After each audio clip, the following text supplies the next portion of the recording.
ರಾಜಧಾನಿಯಲ್ಲಿ ಬೆಚ್ಚಿ ಬೀಳಿಸುವಂತಹ ಒಂದು ಮರ್ಡರ್ ನಡೆದಿದೆ. ಒಂಟಿ ಮಹಿಳೆಯನ್ನ ಕೊಂದು ಫ್ರಿಡ್ಜ್ ನಲ್ಲಿಟ್ಟಿದ್ದಾನೆ ಹಂತಕ.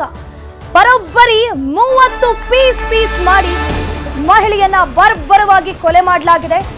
ರಾಜ್ಯ ರಾಜಧಾನಿ ಬೆಂಗಳೂರಿನಲ್ಲಿ ಬೆಚ್ಚಿ ಬೀಳಿಸುವಂತಹ ಒಂದು ಮರ್ಡರ್ ನಡೆದಿದೆ.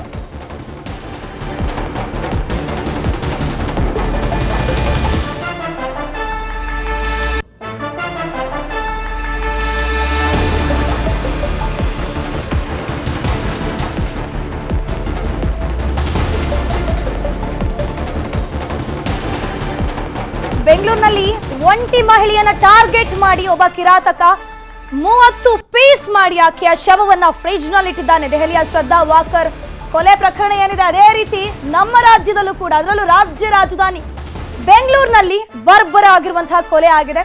29 ವರ್ಷದ ಮಹಾಲಕ್ಷ್ಮಿಯನ್ನ ಭೀಕರವಾಗಿ ಕೊಲೆ ಮಾಡಲಾಗಿದೆ. ಮೃತದೇಹವನ್ನ 30 ಪೀಸ್ ಮಾಡಿರುವಂತಹ ಹಂತಕ ಬೆಂಗಳೂರಿನ ವೈಯಾಲಿ ಕಾವಲ್ನಲ್ಲಿ ಈ ಒಂದು ಘಟನೆ ನಡೆದಿದೆ. ಈಕೆಗೆ ಮದುವೆ ಆಗಿರತ್ತೆ, ಒಂದು ಮಗು ಬೇರೆ ಇರುತ್ತೆ. ಆದ್ರೆ ಗಂಡನಿಂದ ಈಕೆ ದೂರ ಆಗಿರ್ತಾಳೆ. ಗಂಡ ನೆಲಮಂಗಲದಲ್ಲಿ ಮಗು ಜೊತೆ ವಾಸವಿರ್ತಾನೆ. 165 ಲೀಟರ್ ಫ್ರಿಡ್ಜ್ ನಲ್ಲಿ ಈ ಕಿರಾತಕ ಏನಿದ್ದಾನೆ ಮೃತದೇಹವನ್ನ ಪೀಸ್ ಮಾಡಿ ಫ್ರಿಡ್ಜ್ ನಲ್ಲಿ ಇಟ್ಟಿರ್ತಾನೆ. ಮೊದಲನೇ ಮಹಡಿಯಲ್ಲಿ ವಾಸವಾಗಿದ್ದಂತಹ 29 ವರ್ಷದ ಮಹಾಲಕ್ಷ್ಮಿ ಈಕೆ. ಏನೋ ಸ್ಥಳದಲ್ಲಿ ಪೊಲೀಸರು ಬಂದು ಪರಿಶೀಲನೆ ಮಾಡ್ತಾ ಇದ್ದಾರೆ. FSL ತಂಡ ಇರಬಹುದು, ಶ್ವಾನದಳ ಏನಿದೆ, ಪೊಲೀಸರು ಎಲ್ಲರೂ ಕೂಡ ಬಂದು ತನಿಖೆಯನ್ನ ಇಂಚಿಂಚು ಮಾಹಿತಿಯನ್ನ ಕಲೆ ಹಾಕ್ತಿದ್ದಾರೆ. ಹಾಗಾದ್ರೆ ಯಾಕಾಯ್ತು ಈ ಕೊಲೆ? ದೃಶ್ಯದಲ್ಲೂ ಕೂಡ ನೋಡ್ತಾ ಇರಬಹುದು. 29 ವರ್ಷದ ಮಹಾಲಕ್ಷ್ಮಿ ಅನ್ನುವಂಥ ಮಹಿಳೆ ಈಕೆ ವಿವಾಹಿತೆ. ಈಕೆಗೆ 4 ವರ್ಷದ ಮಗು ಇರುತ್ತೆ. ಆದ್ರೆ ವೈವಾಹಿಕ ಜೀವನದಲ್ಲಿ ಏನೋ ಜಗಳ ಆಗಿ ಏನೋ ಗೊತ್ತಿಲ್ಲ, ಗಂಡ ಹೆಂಡತಿ ಬೇರೆ ಬೇರೆ ಆಗಿರ್ತಾರೆ. ಗಂಡ ನೆಲಮಂಗಲದಲ್ಲಿ ತನ್ನ 4 ವರ್ಷದ ಮಗುವಿನ ಜೊತೆ ವಾಸವಾಗಿರ್ತಾನೆ. ನೋಡಿ, ಇಲ್ಲಿ ಗಮನಿಸಬಹುದು, ಮಗು ಈಕೆಯ ಜೊತೆ ಇರಲ್ಲ, ಗಂಡನ ಜೊತೆ ವಾಸವಾಗಿರುತ್ತೆ. ಈಕೆ ಒಬ್ಬಂಟಿಯಾಗಿ ವೈಯಾಲಿ ಕಾವಲ್ನಲ್ಲಿರುವಂತಹ ಒಂದು ಬಿಲ್ಡಿಂಗ್ ನಲ್ಲಿ ಒಬ್ಬಂಟಿಯಾಗಿ ವಾಸಿಸ್ತಾ ಇರ್ತಾಳೆ. ಅದ್ರ ಜೊತೆಗೆ ಈಕೆ ಯಾರ ಸಹವಾಸವನ್ನು ಕೂಡ ಮಾಡ್ತಿರ್ಲಿಲ್ಲಂತೆ. ಅಕ್ಕಪಕ್ಕ ನೆರೆಹೊರೆ ಮನೆಯವರನ್ನು ಕೂಡ ಮಾತಾಡಿಸ್ತಿರ್ಲಿಲ್ಲ. ಬೆಳಗ್ಗೆ ಕೆಲಸಕ್ಕೆ ಹೋದವಳು ಸಂಜೆ 10ವರೆಗೆ ಮನೆಗೆ ಬರ್ತಾ ಇದ್ಲಂತೆ.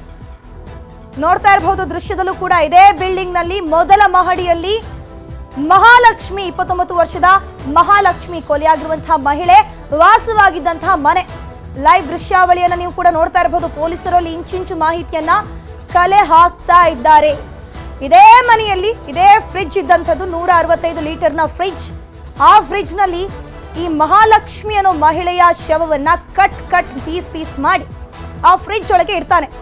ಬರೋಬ್ಬರಿ 19 ದಿನಗಳ ಬಳಿಕ ಈಕೆಯ ಸಾವಿನ ವಿಚಾರ ಹೊರ ಜಗತ್ತಿಗೆ ಗೊತ್ತಾಗತ್ತೆ. ಅದು ಕೂಡ ಆಕೆಯ ಗಂಡ ಮನೆಗೆ ಬರ್ತಾನೆ. ಅಂದ್ರೆ ಹೆಂಡತಿಗೆ ಫೋನ್ ಮಾಡ್ತಾನೆ, ಹೆಂಡತಿ ರೆಸ್ಪಾಂಡ್ ಮಾಡಲ್ಲ. ಯಾಕೆ, ಏನಾಯ್ತು, ಇವಳು ಒಬ್ಳೇ ಇದ್ದಾಳೆ ಬೇರೆ. ಆತ ಟೆನ್ಷನ್ ಆಗ್ಬಿಟ್ಟು ಇಲ್ಲಿ ಬಂದು ನೋಡಿದಾಗ ಏನೋ ಫ್ರಿಡ್ಜ್ ನಲ್ಲಿ ವಾಸನೆ ಬರೋಕ್ ಶುರುವಾಗತ್ತೆ, ದುರ್ನಾತ ಬರೋಕ್ ಶುರುವಾಗತ್ತೆ. ಡೋರ್ ಬೇರೆ ಓಪನ್ ಇರುತ್ತಂತೆ. ಹೀಗಾಗಿ ಆತ ಮನೆಗೆ ಹೋಗ್ತಾನೆ. ಸ್ಟ್ರೈಟ್ ಆಗಿ ಮನೆಗೆ ಹೋದ ತಕ್ಷಣ ಫ್ರಿಡ್ಜ್ ಇಂದ ವಾಸನೆ ಬರುತ್ತೆ. ಫ್ರಿಡ್ಜ್ ಅನ್ನ ಓಪನ್ ಮಾಡಿ ನೋಡಿದಾಗ ಆತ ಬೆಚ್ಚಿ ಬೀಳ್ತಾನೆ. ಯಾಕಂದ್ರೆ ದೆಹಲಿಯಲ್ಲಿ ನಡೆದಂತಹ ಶ್ರದ್ಧಾ ವಾಕರ್ ಕೊಲೆ ಪ್ರಕರಣ ಎಂದೇ ಇಡೀ ದೇಶವೇ ಬೆಚ್ಚಿ ಬಿದ್ದಿತ್ತು. ಅಲ್ಲಿ ಸುಮಾರು 54 ಪೀಸ್ ಮಾಡಿದ ಶ್ರದ್ಧಾ ವಾಕರ್ ಮೃತದೇಹವನ್ನ ಈಗ ಇಲ್ಲಿ ನಮ್ಮ ಬೆಂಗಳೂರಿನಲ್ಲಿ ನಡೆದಿದೆ ಕೊಲೆ, ಬರ್ಬರ ಕೊಲೆ. ಸುಮಾರು 30 ಪೀಸ್ ಮಾಡಿಬಿಟ್ಟು ಕೈ ಕಾಲು ತಲೆ ಎಲ್ಲವನ್ನು ಕೂಡ ಭಾಗ ಮಾಡಿಬಿಟ್ಟು ಫ್ರಿಡ್ಜ್ ನಲ್ಲಿ ಆತ ಸ್ಟೋರ್ ಮಾಡಿಟ್ಟಿರ್ತಾನೆ. ಅದು ಕೊಳೆತ ಸ್ಥಿತಿಯಲ್ಲಿ ಆಕೆಯ ಪತಿಯ ಕಣ್ಣು ಮುಂದೆ ದರ್ಶನ ಆಗುತ್ತೆ.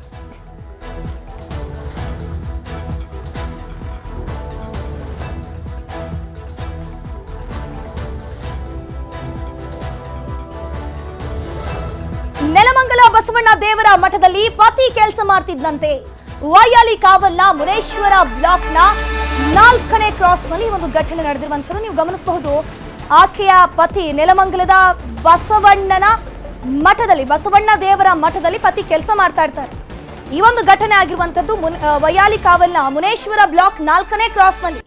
ಕಳೆದ 3 ತಿಂಗಳ ಹಿಂದೆಯಷ್ಟೇ ಈ ಮಹಿಳೆ ಇಲ್ಲಿ ಬಾಡಿಗೆ ಮನೆಗೆ ಬಂದಿರ್ತಾಳೆ. ಬಂದು 3 ತಿಂಗಳಾಗಿದ್ದಷ್ಟೇ ಮಹಿಳೆಯನ್ನ ಪಿಕಪ್ ಡ್ರಾಪ್ ಮಾಡ್ತಿದ್ದ ಒಬ್ಬ ಯುವಕ, ಆ ಯುವಕನೇ ಇಲ್ಲಿ ಕೊಲೆ ಮಾಡಿದ್ದಾನೆ ಅಂತ ಮೇಲ್ನೋಟಕ್ಕೆ ಪ್ರಾಥಮಿಕ ತನಿಖೆಯಲ್ಲಿ ಪೊಲೀಸರು ಒಂದು ಮಾಹಿತಿಯನ್ನ ಕೊಡ್ತಿದ್ದಾರೆ. 30ಕ್ಕೂ ಹೆಚ್ಚು ತುಂಡುಗಳನ್ನಾಗಿ ಕತ್ತರಿಸಿರುವಂತಹ ಹಂತಕ ಆಯ್ತಾ ನೋಡಿ. ಎಷ್ಟು ವಿಕೃತ ಮನಸ್ಥಿತಿ ಇರಬಹುದು ಅಂತ ಇಲ್ಲೇ ನಾವು ಅಬ್ಸರ್ವ್ ಮಾಡಬಹುದು. ಯಾಕಂದ್ರೆ ಆ ಮಹಿಳೆಯನ್ನ 3 ತಿಂಗಳಾಯ್ತಷ್ಟೇ ಈ ಒಂದು ಮುನೇಶ್ವರ ಬ್ಲಾಕಿಗೆ ಬಂದು, ವೈಯಾಲಿ ಕಾವಲ ಮುನೇಶ್ವರ ಬ್ಲಾಕ್ ಅಲ್ಲಿಗೆ ಬಂದು ಬರೀ 3 ತಿಂಗಳಾಗಿದ್ದಷ್ಟೇ. ಅಲ್ಲಿಗೊಬ್ಬ ಯುವಕ ಬರ್ತಾನಂತೆ, ಪಿಕಪ್ ಡ್ರಾಪ್ ಮಾಡ್ತಿದ್ದಂತೆ. ಆತ ಯಾರು, ಎಲ್ಲಿ ಅವನು, ಏನ್ ಕತೆ ಅನ್ನುವಂಥದ್ದು ಇನ್ನೂ ಗೊತ್ತಿಲ್ಲ. ಬಟ್ ಅಲ್ಲಿನ ಸ್ಥಳೀಯರು ಹೇಳ್ತಿದ್ದು ಯಾರೋ ಒಬ್ಬ ಪಿಕಪ್ ಡ್ರಾಪ್ ಮಾಡ್ತಿದ್ದ, ಆ ಯುವಕನೇ ಕೊಲೆ ಮಾಡಿರಬಹುದು ಅಂತ ಶಂಕೆ ವ್ಯಕ್ತವಾಗ್ತಾ ಇದೆ.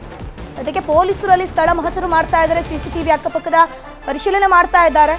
ಈತ 30 ತುಂಡುಗಳಾಗಿ ಆಕೆಯ ಬಾಡಿಯನ್ನ ಪೀಸ್ ಮಾಡಿ 165 ಲೀಟರ್ ಫ್ರಿಡ್ಜ್ ನಲ್ಲಿ ಇಟ್ಬಿಟ್ಟು ಅಲ್ಲಿಂದ ಎಸ್ಕೇಪ್ ಆಗಿದ್ದಾನೆ. ಇದು dead body cut into pieces fridge ಅಲ್ಲಿ ಸ್ಟ್ಯಾಕ್ ಮಾಡಿದ್ದಾರೆ. ಸೊ ಪ್ರಥಮವಾಗಿ ನೋಡಿದರೆ ಇದು ಆಲ್ಮೋಸ್ಟ್ ಒಂದು ಇವತ್ತು ಆದದಲ್ಲ, ಒಂದು 4-5 ದಿವಸ ಹಿಂದೆನೇ ಆಗಿರ್ಬೋದು. ಸೊ ಈಗ ಸ್ಥಳಕ್ಕೆ ಸೋಕೋ ಟೀಮ್ ಬಂದಿದೆ, ಆಮೇಲೆ ಡಾಗ್ ಸ್ಕ್ವಾಡ್, ಫಿಂಗರ್ ಪ್ರಿಂಟ್ ಎಲ್ಲ ತರಿಸಿದ್ವಿ. FSL ಟೀಮ್ ಬರ್ತಾ ಇದ್ದಾರೆ ಮತ್ತು ಉಳಿದ ಇನ್ವೆಸ್ಟಿಗೇಷನ್ ನಾವು ಮಾಡ್ತೀವಿ. ತೀರ್ಕೊಂಡವರು ಐಡೆಂಟಿಫಿಕೇಶನ್ ಆಗಿದೆ, ಈಗ ತನಿಖೆ ಆದ ಮೇಲೆ will give you full details. ಮಾಡಿದಂತ ವ್ಯಕ್ತಿ ಯಾರು ಸರ್? ಆಕೆ ಯಾವಾಗ ಬಂದಿದ್ಲು ಇಲ್ಲಿಗೆ? ಇಲ್ಲ, ಅವರು ಇಲ್ಲಿಯವರೇ, ಬಟ್ ಬೇರೆ ಸ್ಟೇಟ್ನವರು, ಬಟ್ ಇಲ್ಲೇ ಕರ್ನಾಟಕದಲ್ಲೇ ಸೆಟ್ಲ್ ಆದವರು. ಕನ್ನಡಿಗರ ಮೆಚ್ಚಿನ ನಿಮ್ಮ ನ್ಯೂಸ್ 18 ಕನ್ನಡ ಈಗ ವಾಟ್ಸ್ಆಪ್ನಲ್ಲಿಯೂ ಲಭ್ಯ.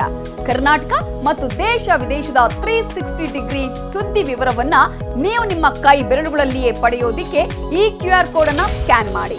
ನಮ್ಮ ಚಾನೆಲ್ ಅನ್ನ ಫಾಲೋ ಮಾಡಿ, ನೋಟಿಫಿಕೇಶನ್ ಆನ್ ಮಾಡಿ.